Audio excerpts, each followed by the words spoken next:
Balikan ko yung sinabi ko kanina that Marvel was kind of a hit and miss lately.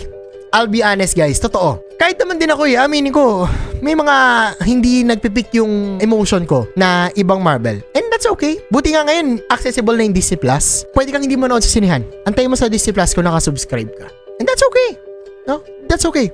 May mga ganong klase talaga eh. Pero sana huwag yung sukuan.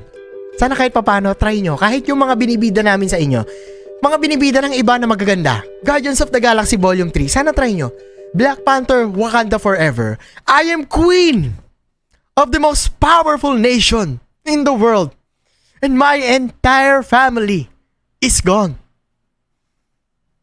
Napaka galing nung scene na yon ni Angela Bassett. Wala pa nakaparamdam sa akin nung scene na yon, that time na naiyak ako sa Di ako naman nagiging emotional ako. Naalala ko kasi yung yung linya